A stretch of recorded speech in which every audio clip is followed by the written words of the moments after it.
Today, you're here for the webinar and virtual workshop on scoping a common agenda for your CBOIF Collective Impact Initiative. This webinar and virtual workshop is with Paul Bourne and Sylvia Chu. My name is Trisha Islam, and I am one of the managers of cities for the Communities Building Youth Futures Initiative. As we welcome you all to this virtual working session, we would like to consider the history that has brought us to the physical land where we live, work, and play. As many of you know, Tamarack is a remote organization. I myself am a settler in Takaranto, colonially known as Toronto. This area has been and still is the traditional land of many Indigenous peoples, including the Anishinaabeg Nation, the Huron-Wendat, the Seneca, the Haudenosaunee Confederacy, and most recently, the Mississaugas of the Credit River, who are the current treaty holders of Treaty 13. This area is the subject of the Dish with One Spoon Wampum Belt Covenant, an agreement to share and care for the Great Lakes region. Toronto continues to be home to many Inuit, Métis, and First Nations. I'm also grateful for the diverse Indigenous peoples who are here on this call and are dedicated to creating opportunities for young people, collaborating and sharing knowledge. These include the communities of Iqaluit, Kahnawake, Prince Albert, Whitehorse, Yellowknife, and others. All of our work in building futures with youth across Canada is stronger and more inclusive when we are working towards reconciliation. Thank you everyone for joining us. Also, a quick shout out to the many youth who are on this call. We see you and we are so appreciative that you're here and part of this conversation. Okay. So I'm going to start by celebrating some of the milestones that we've all achieved together. We know that in many of your communities, capacity has been limited, you're responding to COVID, and you provided us a lot of information in a very short period of time. So thank you so much for submitting your leadership table, information, budget, and collaboration commitment.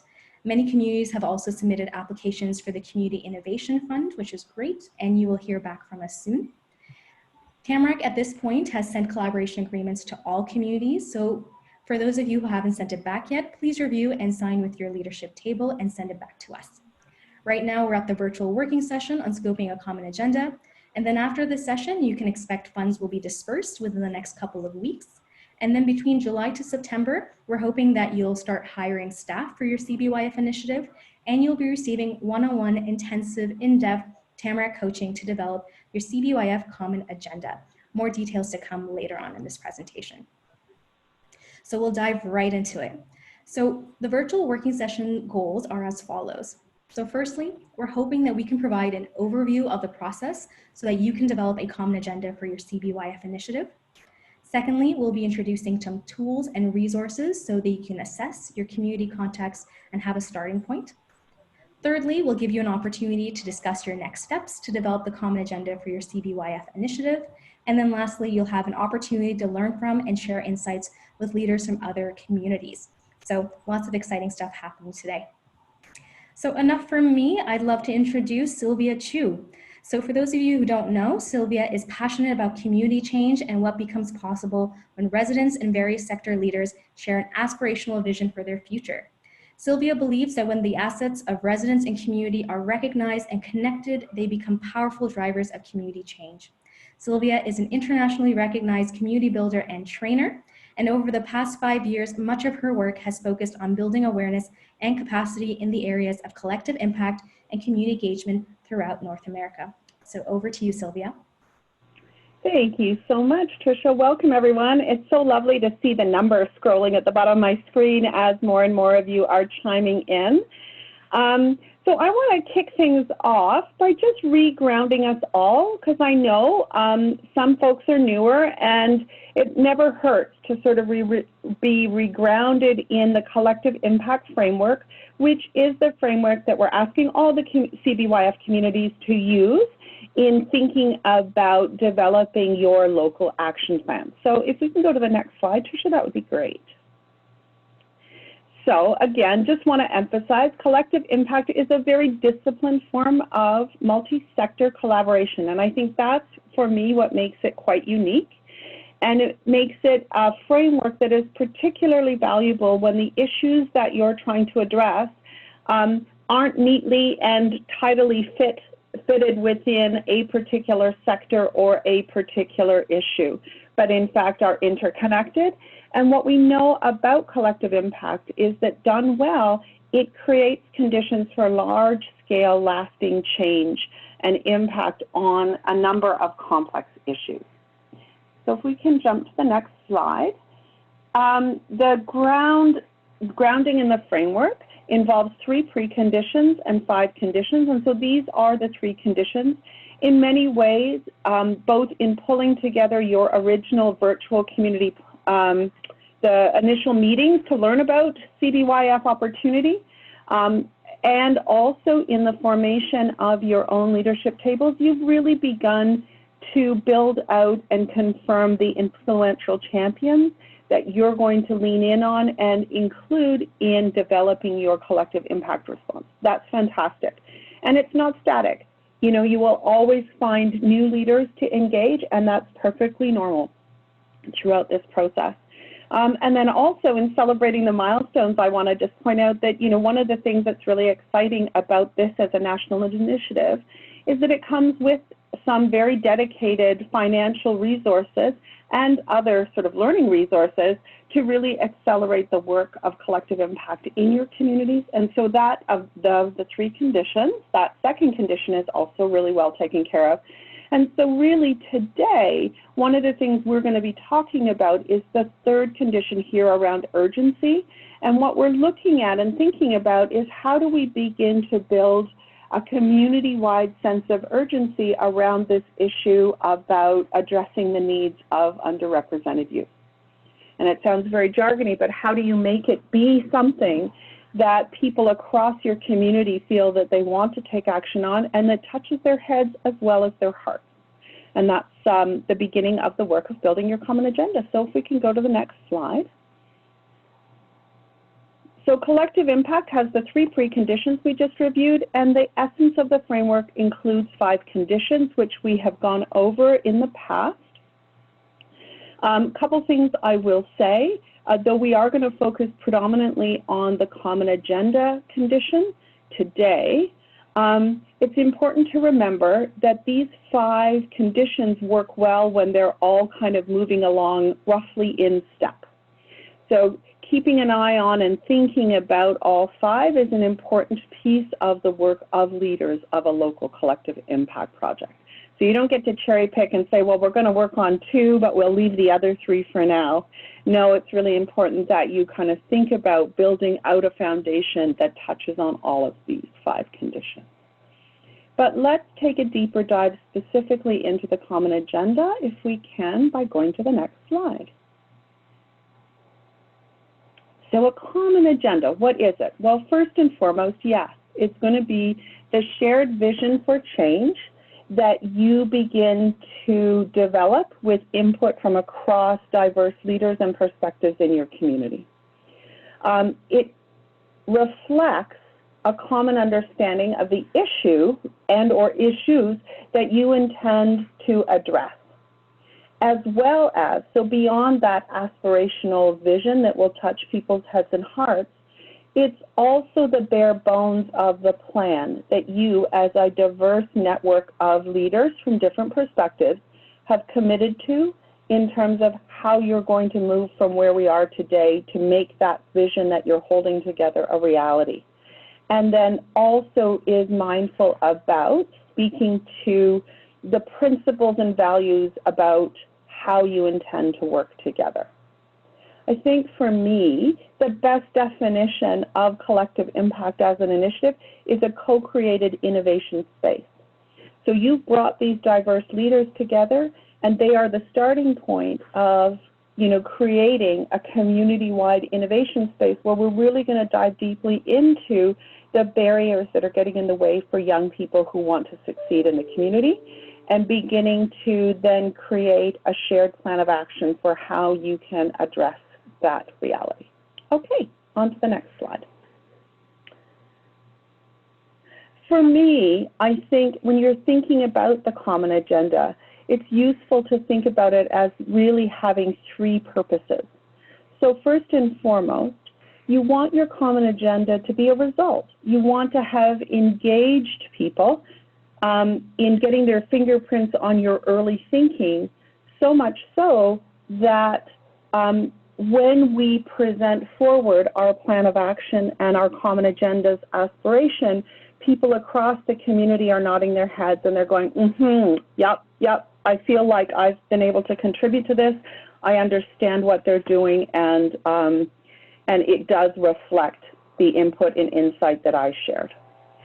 Second, your common agenda is a statement, like a stake in the ground almost, of the key goals that you as a diverse set of community leaders are committed to focusing on to bring about the change that you think is needed and will make the difference for the young people of your community. And then lastly, it is not just the goals, but also some clear, like a clear plan and some basic infrastructure that clearly identifies to the community that this is not owned by one organization or one sector, but this is a community-wide plan where different players are contributing to and committed to working together to make the results that you are committing to possible. Next slide, please. So you never walk into a community and have like this blank slate. There's always things that have come before you, and there's always history that's unique to the place where you are. So when you're thinking about how you begin the process of building your common agenda, it's really important to sort of, really have a bit of an understanding about some lessons from your community, who's already kind of playing in this space or might have a useful perspective or useful data. What's the history of collaboration in your community? I came to know Tamarack when I got involved as someone who was hired, as many of you are, to be a community convener around a common agenda for my region to create better community well-being. And Paul Bourne had been the person who'd come and galvanized and led these early community conversations across our stakeholder group. One of the things that I had to wrestle with in stepping into this role was the reality that where I came from, collaborations never worked. And there was a long history of the various rural municipalities in my broader region not working well together and not trusting one another.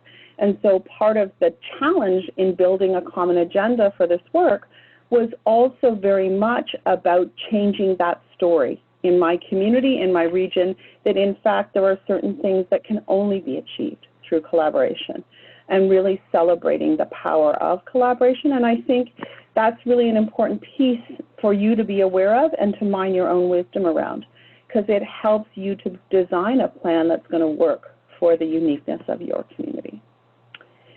Okay, on to the next.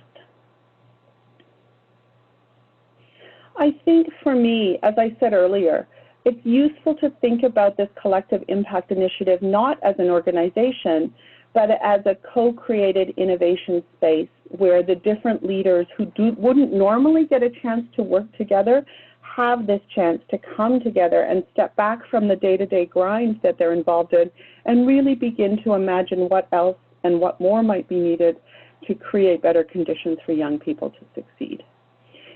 Part of the challenge, but also the beauty of working across sectors means then that we are challenged by each other, because different sectors bring different assumptions to what the problems are and what the solution might be.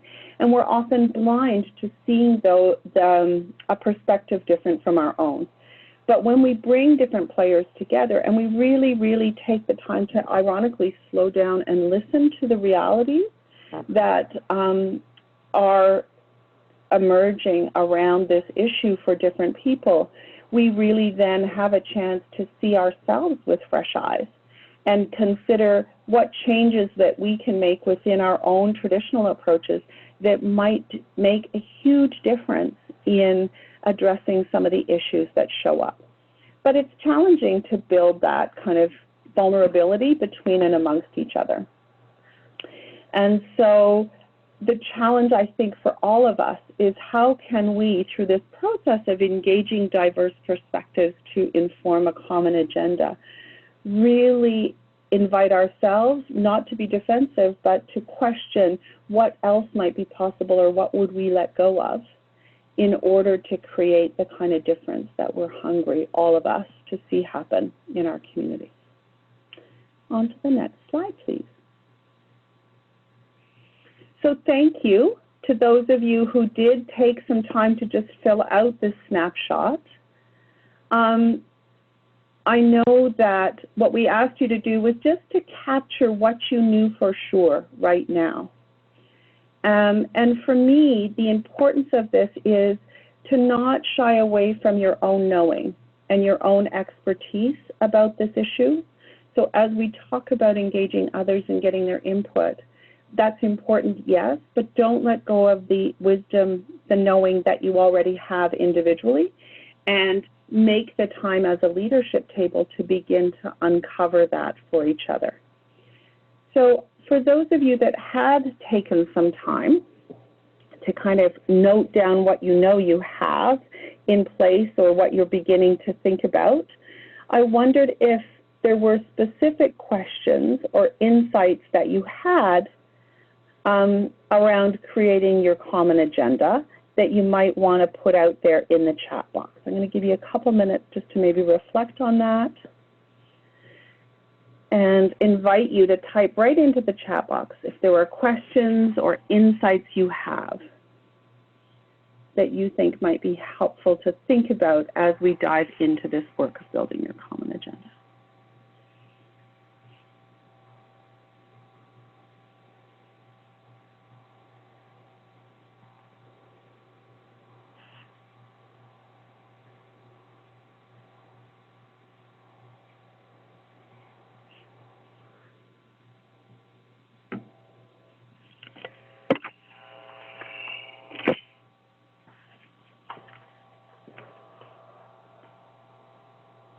It may even be the thing that's keeping you up at night.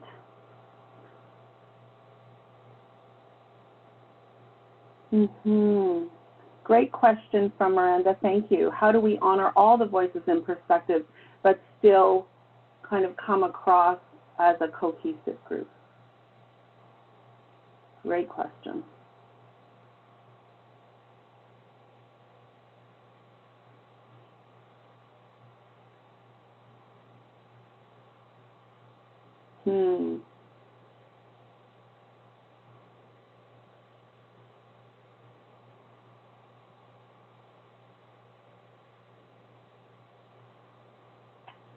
Wow, you guys have some beautiful questions here.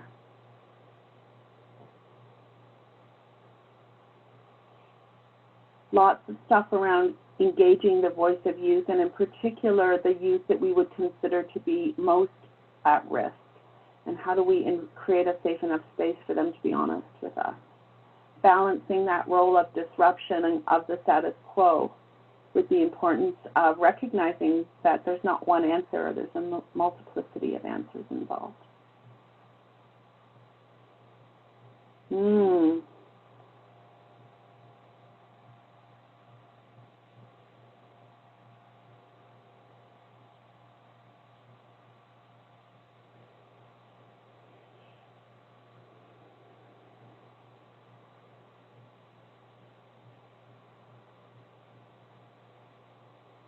You know, thank you. These questions are really, really great, and we'll be sure to capture them and include them in the record of the workshop. You know, as I look at them, you know, one of the things that I really am seeing as a pattern here is that there's a real tension always. It's a paradox. On the one hand, we're wanting to stay very open and engaging, and on the other hand, we're feeling this sense of urgency to kind of come up with a coherent plan and keep people moving forward. You know, that tension around momentum while continuing to engage.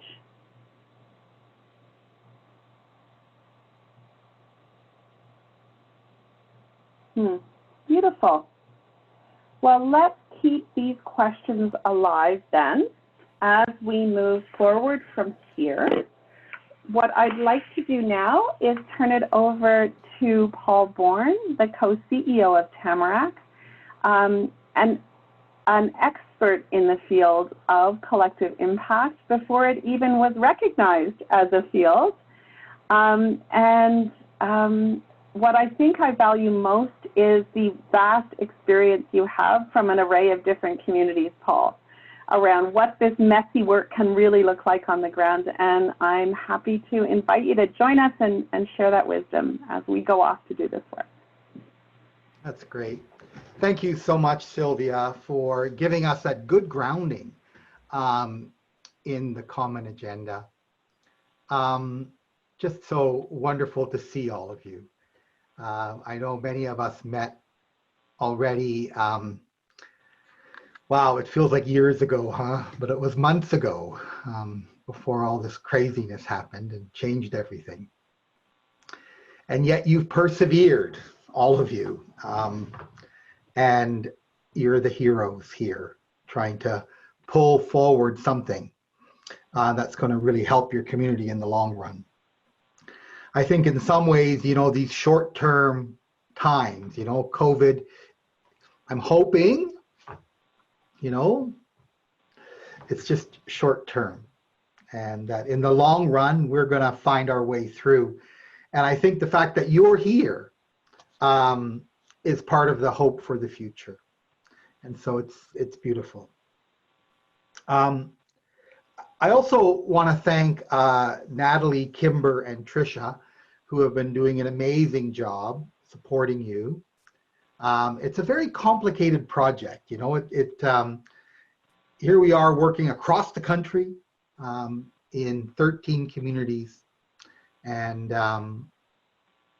really it's the beginning of something. So there's lots of groundwork that has to be put into play.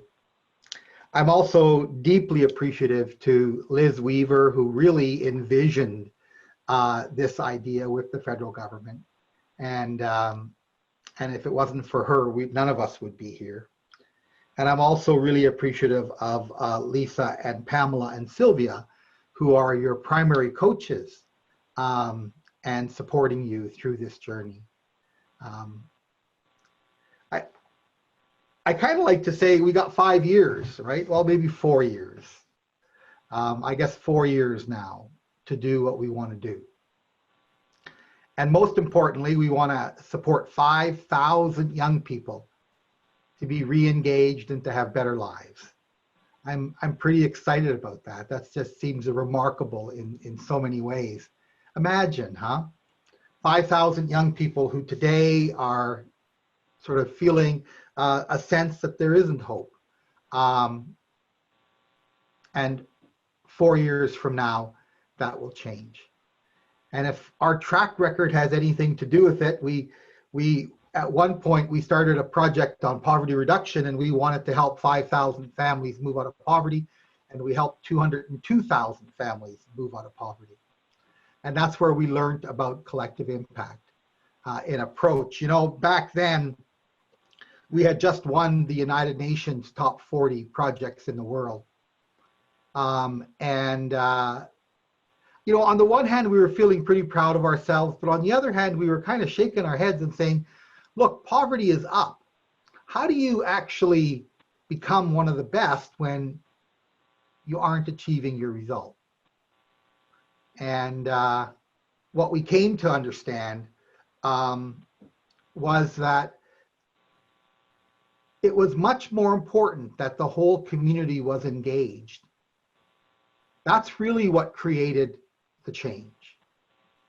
So it's not going to be your expertise. It's not going to be the quality of your staff, though all of that's going to be helpful. That's going to make the biggest difference. It's going to be engaging your entire community and making this a priority. I liken it to, you know, I don't know if you've heard this story, but there was a group of people in Jasper that engaged their young people, Jasper, Alberta. What had happened is these young people were, this particular year, they loved to party a lot, and they played a lot of loud music, and they kept people up late at night, and people were getting frustrated. And one of the mothers came forward and said, hold on, I know we're frustrated, but the reality here is that these young people are from all over Canada, and they're here working on our mountains. And they're no different than our children going to other communities.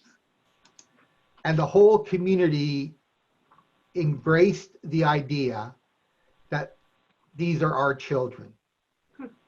And so they started to have Wednesday suppers, and several hundred people, it's a small town, and several hundred people would come together every Wednesday, and they would eat together with these young people. And that changed how the whole community saw these young people. And they were supported, and they were helped, and they moved forward together. That's what a common agenda is.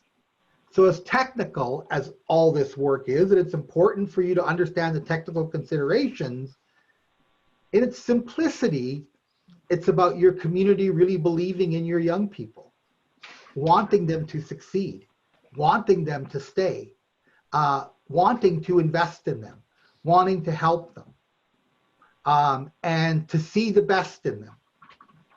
That's what we're hoping for.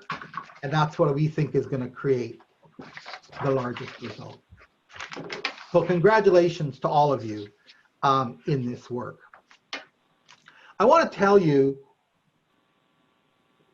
a story of a community coming together to build a common agenda. And then I'm going to go through a few slides that Tricia has put together based on my paper, A Common Agenda for Collective Impact. So when I came to this community, they knew they wanted to do more about poverty reduction, but they didn't know how. They had realized that there wasn't enough momentum, and there wasn't enough commitment, and it seemed almost hopeless. They had tried for so many years to reduce poverty, and it just kept going up in their community. And I remember sitting with a small team, Elizabeth, Mary, Franca, and Joel. And we talked and we talked. And they said, how do we do this different? Tell us about collective impact. They had come to one of our conference. They had heard Sylvia speak. They had heard Lisa speak. They had heard Liz speak. And they were so intrigued by this work. So I said, well, let's start. Why don't we start by mapping out all the people who care? One of my favorite writers is Margaret Wheatley, or Meg Wheatley. Have any of you read her? She says, when you want to solve a problem, don't start by asking what's wrong. Start by asking who cares. And I love that. And so we did this exercise. It's called the Top 100. It's one of the most popular exercises that Tamarack has created. And it just helps you start to think through who are the 100 people that, if they really cared about engaging youth, about the success of youth, who are they? And then we ask you to sort of say, who are the 25 business leaders that care? Who are the 25 government leaders that care? And when we say government, we mean MUSH, municipality, universities, schools, and hospitals. You know, who cares? Who are the not-for-profit organizations, the people who care? And who are the young people? We call them the people with the living experience of being engaged or disengaged. And so that's what we did, is we sat down and we laid that out, and we mapped them, and we built a database. And then we said, okay, of those top 100, who would be the 10? Or I think we started with 8 actually, 2 from every sector that are natural inviters. That if they invited the rest of the group, they would come. And so we identified 2 people from business, 2 people from government, 2 people from the not-for-profit sector, and 2 young people, or in that case, 2 people living in poverty, and we created a leadership roundtable. And that leadership roundtable was very important, because now that we had the top 100, we had mapped the system of people who care. We had developed a leadership team, that would represent them, and they felt like now their voice was in the center. And we started then meeting with that leadership team to do further planning. And so now we had a staff team and we had a leadership team. And the next thing we did is we said, let's invite these top 100 to a meeting. In that case, it was a face-to-face meeting. In your case, it might be an online meeting like this one. And we could certainly help you. We're getting a lot of experience in running online meetings. And then we said, okay, what do we have to do to get ready for that meeting? Well, the first thing we needed to do is to really understand what was going on in our community. And I love the exercise that you generated. I particularly like the question about data. I was particularly excited about the data that was actually in them. Many of you said where the data was, and I wanted to link to all those because I'm always so curious about the numbers. What's happening with young people? And can we show that in a numerical way? And we have all kinds of ideas about how to do that. And we can make the numbers really exciting and interesting. Not only who the young people are, like maybe those who didn't graduate from high school are disengaged. Those who graduated from high school are disengaged. Those who dropped out in grade 10 that are disengaged. Those are from single parent families that are disengaged.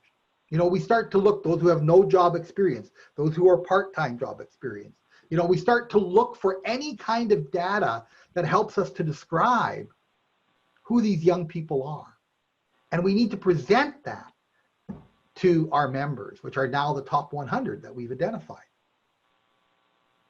Secondly, we want to start to take the measure of the assets in our own community. What do we have going for ourselves in our community? And there is a ton.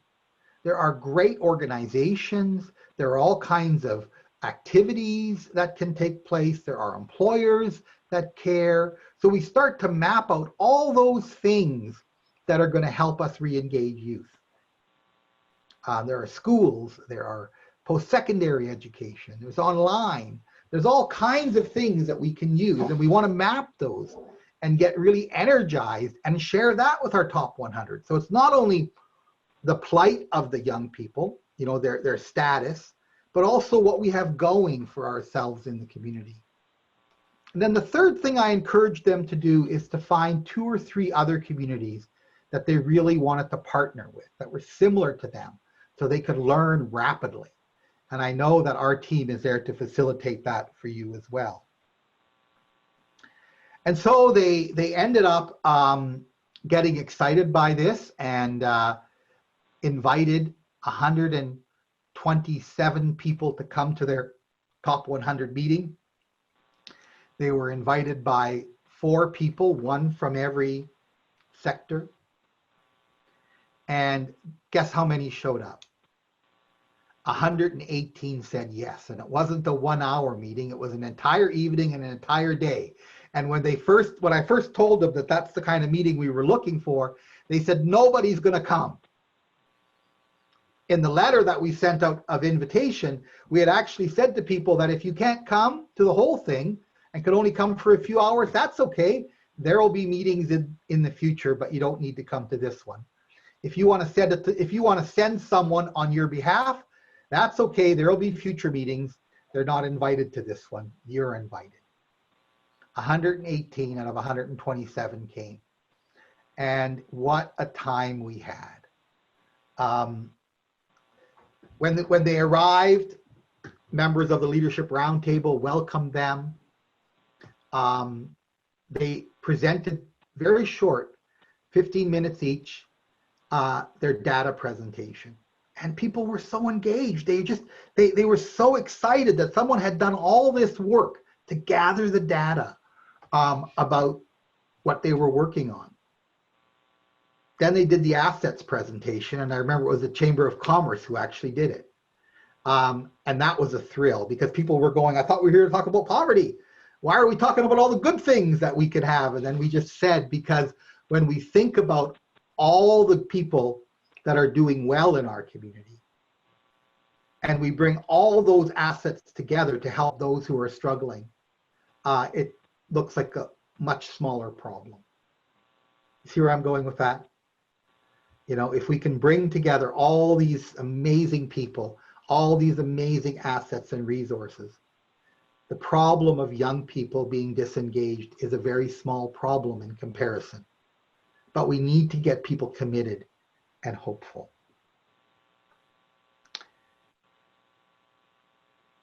These 100 were broken into tables of 10.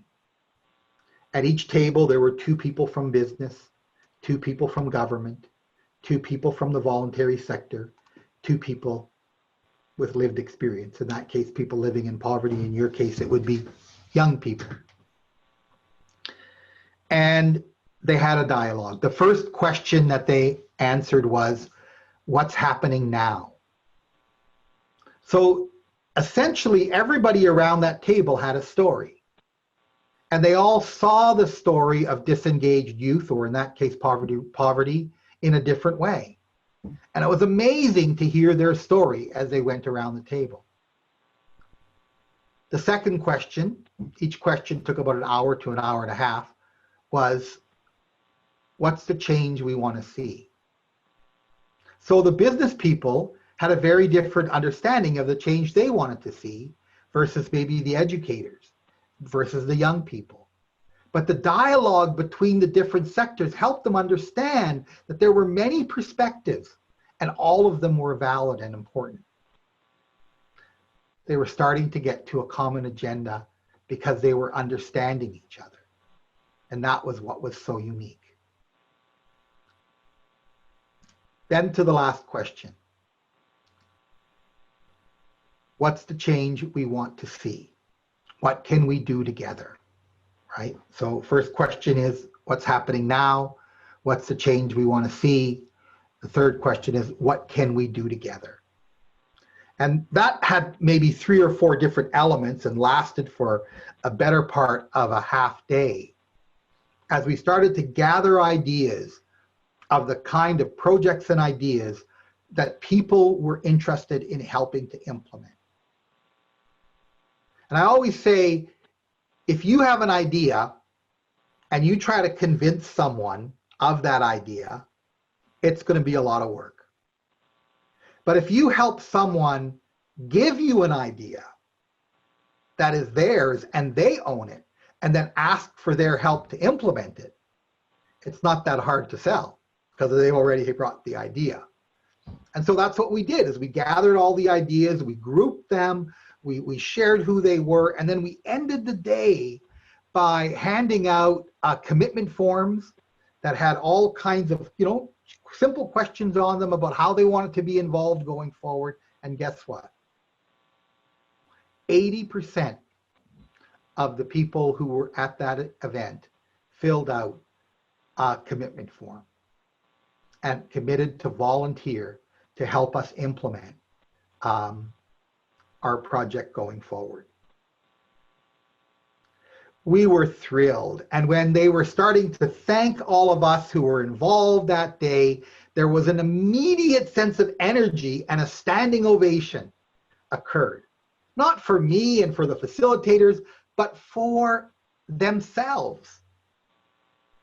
That's what we're trying to create. It's actually that kind of sense of commitment and that momentum that we can do something together if we work across sectors and are really committed to one another.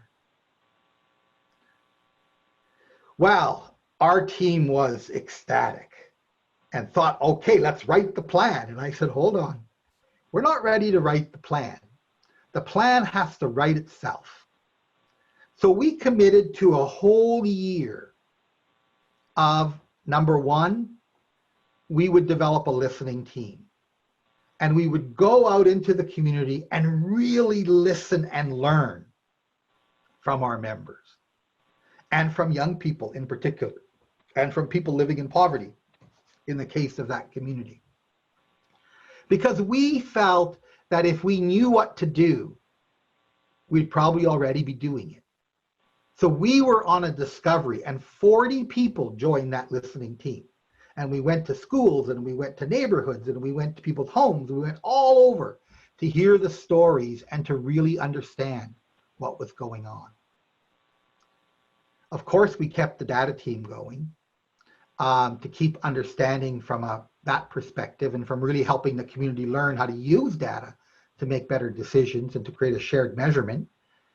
And then we create action teams, all kinds of small teams that would start doing little projects in the first year, just to test our ability to collaborate and to have some quick wins, as we called it.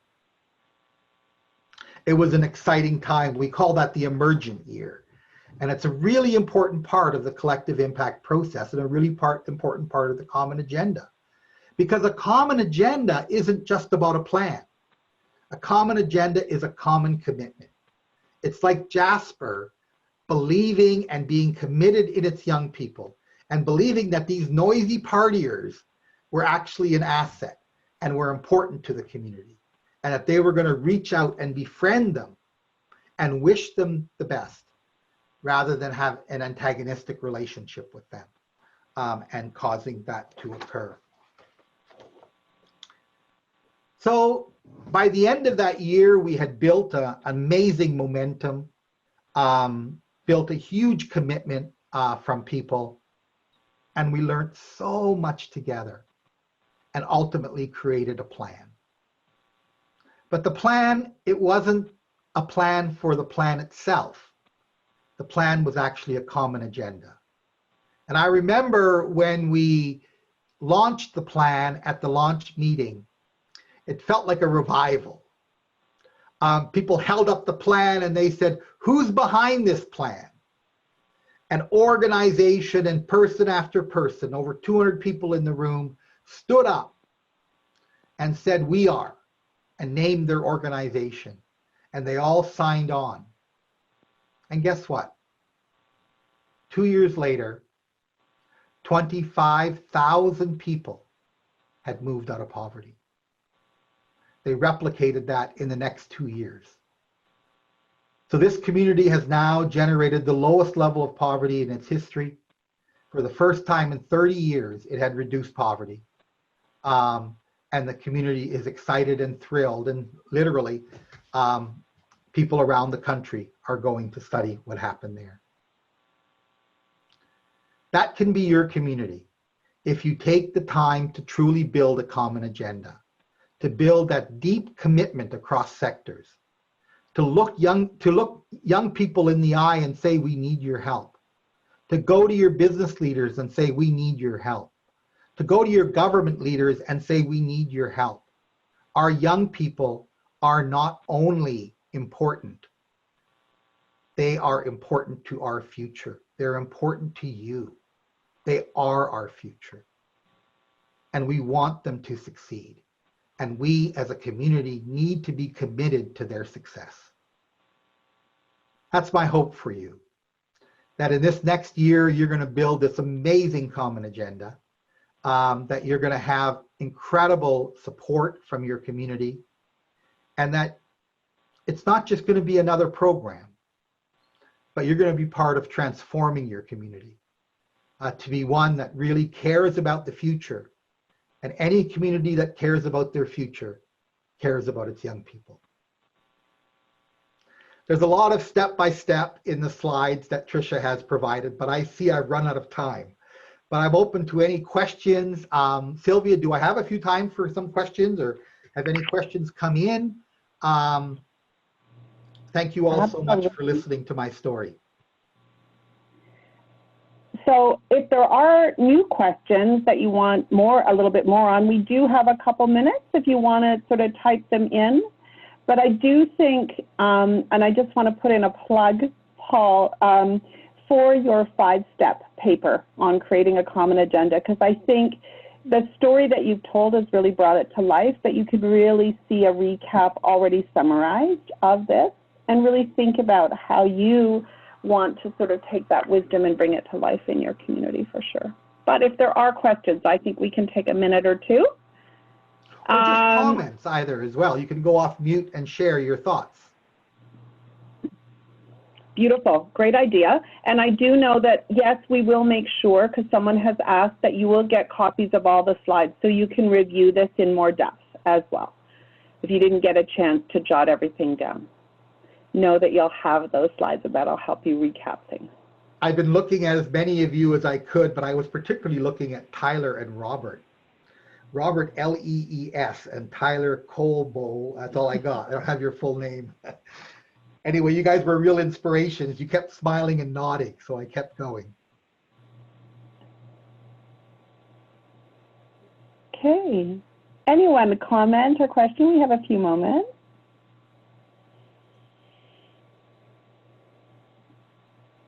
That's okay. There's lots of learning to come and lots of dialogue at your end as well. So thanks so much for your time. Beautiful. Thank you so much, Paul. Really appreciate that. So, shall we now just do a little bit of a recap? I'm going to kind of lead you now through a suggested process that I'd like to break us into to give you an opportunity to sort of both capture and share some of the early work that you might want to think about in crafting a common agenda in your local community. Sylvia? Okay, so yeah? There is a question from Miranda. Okay. Hi, Sylvia. Can you restate the quote you had about co-created?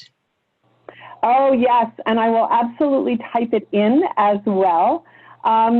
So for me, the best definition I ever heard of collective impact was having a community leader describe it as the co-created innovation space that they had developed together.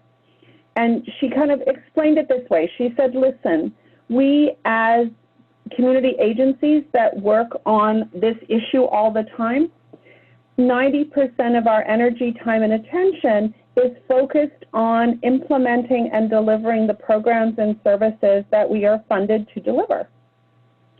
And, you know, when we drive home at night or when we have a moment before we nod off to sleep, we know that we have really great people that work in our organization, and we know that they're deeply committed, and we know that they're they're doing good work, and at the same time, we know that it's not enough. It's not doing enough to meet the needs that we see every day in our community. And so that's the tension that we're sitting in.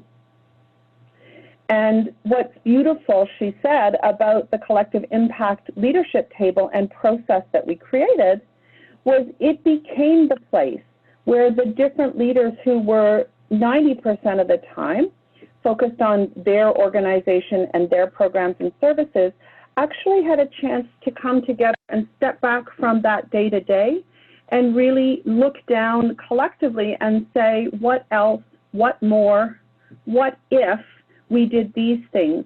How might that actually create a reality in our community that makes the work that we are trying to achieve as individual organizations that much simpler and easier to do? So it's a bit of a breathing space piece that gets you out of the day-to-day of the work that you're doing, acknowledging the whole time that the work that you're doing is important and that the people who are relying on your programs and services, we can't just put that on hold and say, okay, folks, we're not going to deliver any programs and services for the next 2.5 years while we figure out what we want to do next. It's not about that. It's about we need to do better, and we can't do this alone. And so let's create a mechanism that enables us to think together better and experiment with new approaches.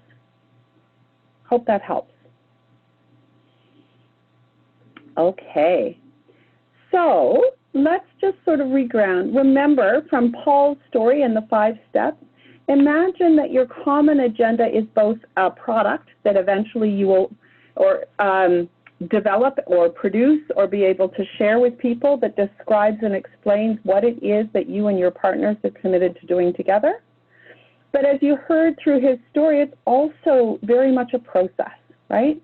It's going to be iterative. You're going to start by putting a stake in the ground based on the collective wisdom and experience and knowing that each one of you has.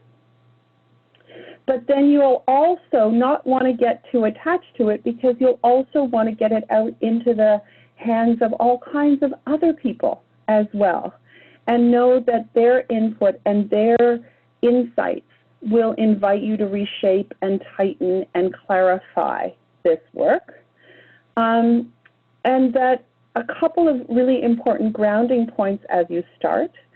Do look at your data. Now, when we did our community site visits initially, our friends at ESDC were really good about doing a starting kind of infographic of data about young people in your community or your region, and we can certainly share those with you.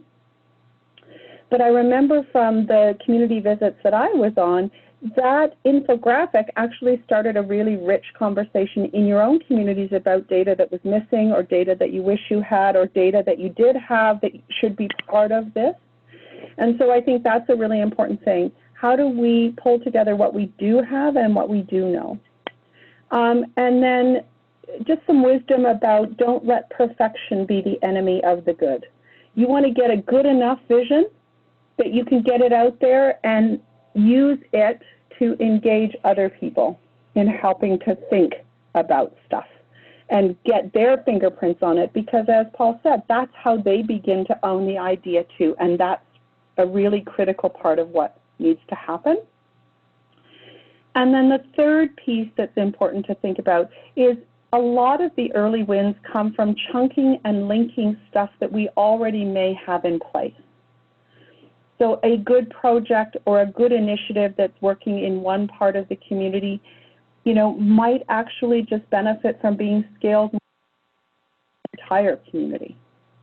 How do we link together different things that are already going on? How do we build and lift up these things as part of how we move this work forward? Okay, so we can go to the next slide. What we're going to do is work with a tool that we shared at the national gathering as well. It's called the Common Agenda Planning Canvas. And you'll see it's done in 3 colors. The first column really focuses on capturing what you already know. So what data do we have? What work is already underway? What is our current reality as we understand it? And then the most significant part of the tool focuses on what is it we might want to do together. And then the final column just invites you to imagine who else might you want to involve and engage in this work as you move it forward. I want you to come into this. We're going to break you into small groups. We are going to give each of the small groups 20 minutes to have a dialogue in your small group, and consider it as a brainstorm. And so you might want to start with one community leading out saying, well, you know, if we really think about the pre-planning phase, here are some things that we know for sure, or we're going to pull out that pre-assessment. Here are the things we know, and here are the things that we think are missing. And then moving into that, you know, try as best you can to take time to move your way at a high level anyway through all 3 elements of the Common Agenda Planning Canvas. But consider this a brainstorm, and as you listen to what the other groups are thinking about, it may spark ideas in you, and that's perfect. We will have Tamarack staff come to these breakout rooms, and we're more than happy to play that role of note taker, and we'll be developing a document that at the end of this call we can provide to each and every one of you. So you're walking away with this document as a starting point to really thinking about how will you move this into action. So before we break apart, just want to do a quick check. Are there any clarifying questions that people have about the exercise?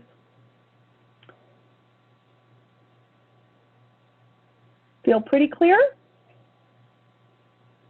All right then. So what we're going to do is you've all been pre-assigned into groups, and it's roughly 2 communities per group. So you get the benefit of doing some of your own brainstorming as a group, but also hearing about and thinking about the brainstorming of another group, which may spark some new ideas and thinking for you. And then we'll have some time for a quick report back before we wrap the session. Yeah. All right. I'm just finishing off my role as note taker. I was complaining to my colleagues in my breakout that wasn't nearly enough time.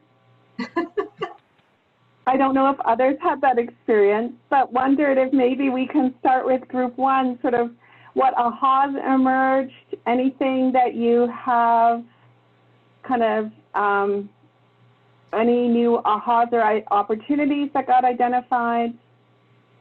And then at the end, I think we can all kind of, as we've heard from people, who was in group one, who was leading group one? So group one was with me, Kimber. So we had Iqaluit, Whitehorse, and Yellowknife all together in the group. Right, right. Okay, so tell me, what are some of the highlights that emerged for you all?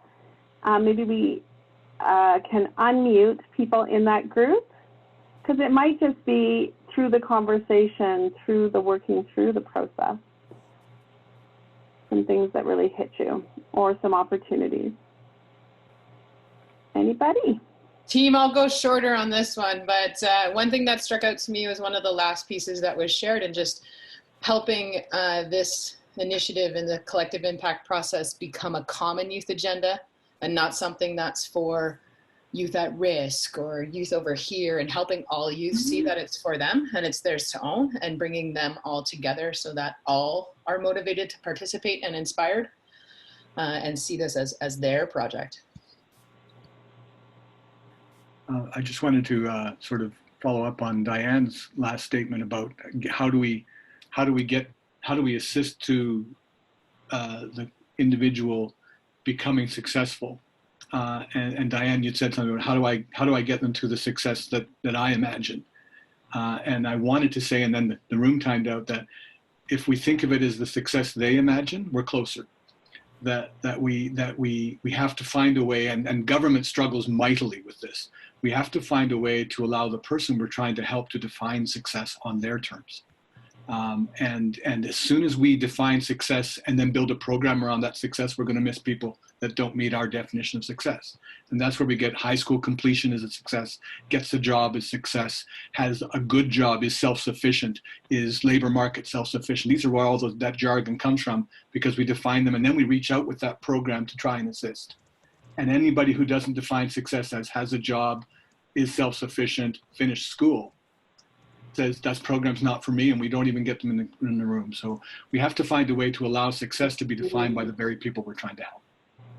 Beautiful, beautiful. How about group two? Who was leading group two? Just so you all identify. Group two was Chilliwack and Corner Brook. Okay, so what came up in your dialogues, people from Chilliwack and Corner Brook? And or what's bubbling right now? One of our community leaders brought up some great data that I hadn't heard of, so I'm excited to look into that. In Chilliwack, we definitely have some great local and regional resources to pull upon to let us know where our starting points are.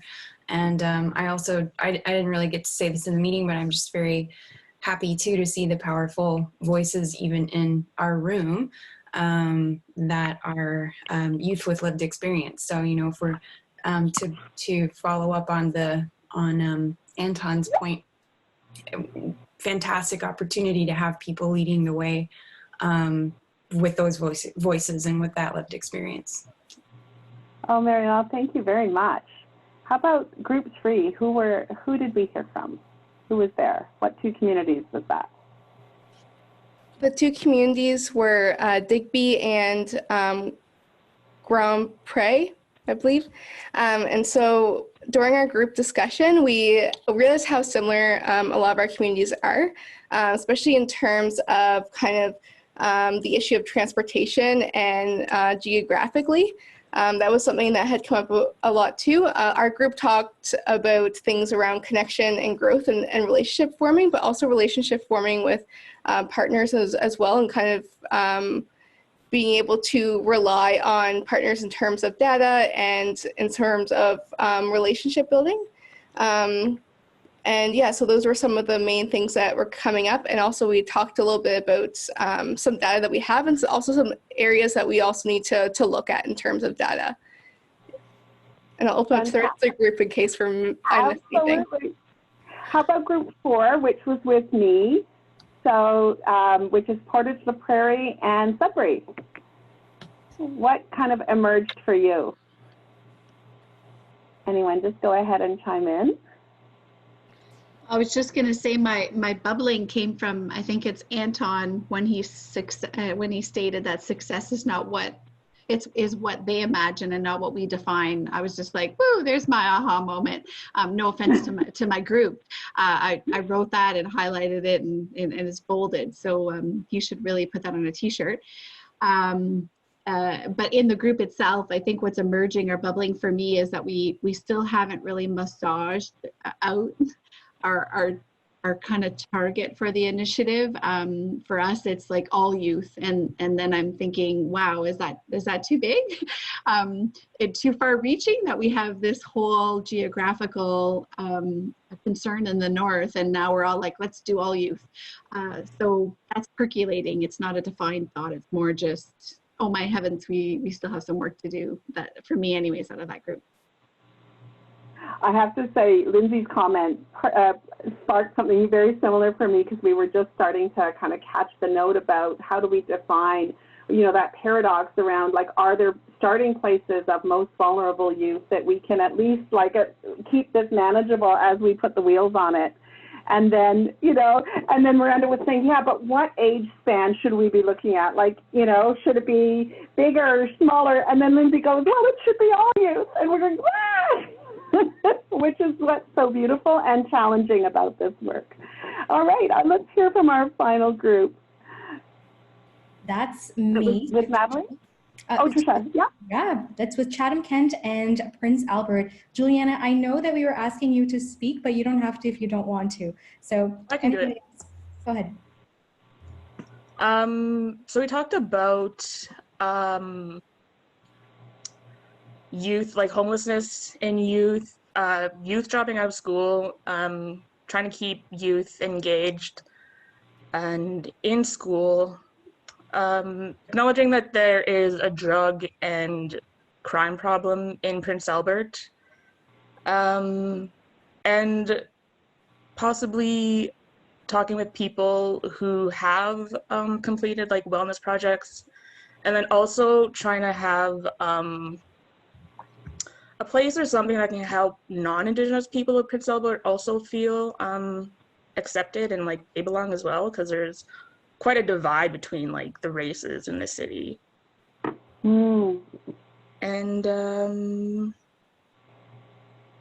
asking youth what they want and having youth choose, like pick what they want to do rather than having going too much on what other people have done, and dealing with the isolation in COVID-19 and how that affects people mentally and physically, because loneliness can physically affect the brain. Fantastic. There's a lot. And do we have one more group? We got them all. All right. Well, thank you guys. I don't know if anyone else had the same experience we did, which is we were just getting going and it was time to be done. But I hope that this made it safe to kind of dip your toe in and start thinking about it. Beautiful. So over to you, Kimber, to wrap us up. Yes. So I realize we're a little short on time, so I'm going to switch things around a little bit. I'm going to talk about next steps first, and then at the end, I'm going to launch a really quick survey. If anybody needs to leave, I want to just say thank you so much for being here today. We really appreciated you bringing your experience and collaborating and sharing within our learning community here. In terms of next steps for CBYF, in the next couple of weeks, your manager of cities is going to be reaching out to your convener and schedule a summer check-in. We're also going to be talking to you about some things that'll be coming up in the next few months, just to give you an idea of what's going on. And then starting in July, we're going to be arranging some individual coaching for each community to really focus on the common agenda and dig deeper and support you to go through this collaboration process with your leadership table. We also want to let you know that July 22nd, we have a really exciting webinar that's focused on virtual work and really from a youth perspective. So Tamarack, in collaboration with a few other organizations, developed a virtual youth guide, a virtual work guide for youth. And so we'll be learning a little bit through the Lunch and Learn session about the guide and how young people have been using it. So you can access the registration through our website. As well, on August 19th, we're going to have another youth-focused webinar that's around engaging youth through hearing inspiring stories and lessons learned from organizations that have thought of some innovative approaches. So I want to thank everybody again for participating. I want to thank Sylvia for facilitating a lot of the conversation and for my Tamarack teammates as well to take notes. And I hope that all communities have a great and wonderful rest of your day.